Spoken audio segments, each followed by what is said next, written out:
Hi, this is Emily from the WITC Rice Lake Learning Commons, and this is an instructional video on how to change various file formats. There are several different ways that you can change file formats. One is within the application that you're using, and another is using a file conversion website such as www.zamzar.com. Ways that you can change file formats within a software vary depending on what exactly you're trying to get as a file format out of your document. So if you're in Microsoft Word and you need to change it to a PDF, you can do that within Microsoft Word by going to File, Save As, and then you change the type, the Save As type underneath the file name and change that to a PDF. If you have a Pages document on an Apple computer or an iMac, you can change the Pages document to a PDF as well. To do that, you can go to File and then to Export PDF, or you can go into the print dialog box by going to Command+P, and then in the bottom left corner, click on PDF menu and choose Mail PDF. This is a great application for if you're using Pages to type a paper and you need to send it to your instructor. Another option is if you have Microsoft Works, you can change that to a Word document so that your instructor can view it also. You can do that by going to File, Save As. If you have an older version, you're going to select the Word 97 through 2000 and 6.0/95-RTF. If you have a newer version, you're going to go to File, Save As, and select Word 97 through 2003. So zamzar.com is a website that allows you to change file format. There's a very, very long list available of file formats that they can change between, and that's available on their website, www.zamzar.com. Since I discovered Zamzar, I have had no problems opening up different file types. They seem to have everything there that you could possibly need, and the great thing is it's free. So how do you use zamzar.com? First, you're going to upload the document, then you choose what you want to change the document to. You enter your email address and they send you an email with a link that you click on to go back to the site and download your document.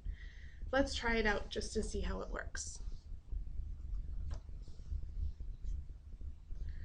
So we're going to go over here to zamzar.com. Down here, you're going to go to the Convert Files section and click on Browse. Find a document here. Let's just grab a Word document.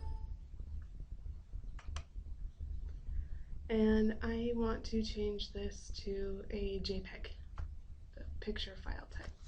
I'll enter my email address here. And then click on Convert. Yes, I do want to convert it from a docx to a JPEG, so I'm going to click OK. Now the process that this is going through is it's actually uploading the document to the site. So now it says File Upload Complete. I finished uploading it, now they're going to convert my file, and as soon as it's done, they're going to email me, which is where I will get that email.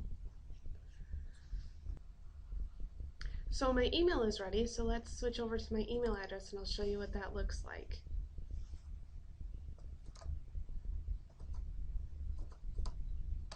Alright, so here's my email, and you'll see all this stuff about grab a Zamzar account. You do not have to create an account, so you can skip right over that. On the bottom here, it says, alternatively, click on the following link to download a copy of your converted file. That's what we're looking for. So go ahead and click on that link. It'll bring you over to Zamzar. And again, it's trying to get you to sign up for an account. You don't have to do that. Right here, it shows page001.jpg. And then it also has a zip folder. I'm just going to click on the page 1 to download that. I'm going to click up here at the top and tell it to download file. It's one of those security warnings. Now I'm just going to click open. And here's my document in a JPEG form, so in picture form. There's a bunch of different applications that you can use this. I've had students take a document that was a PDF, change it into a JPEG, and then import that into Microsoft PowerPoint, which allowed them to print multiple pictures on a slide, save some money. So that's how you use zamzar.com. Thank you for listening. If you need any more information or if you want some assistance with this, please stop into the Learning Commons at any of your local campuses.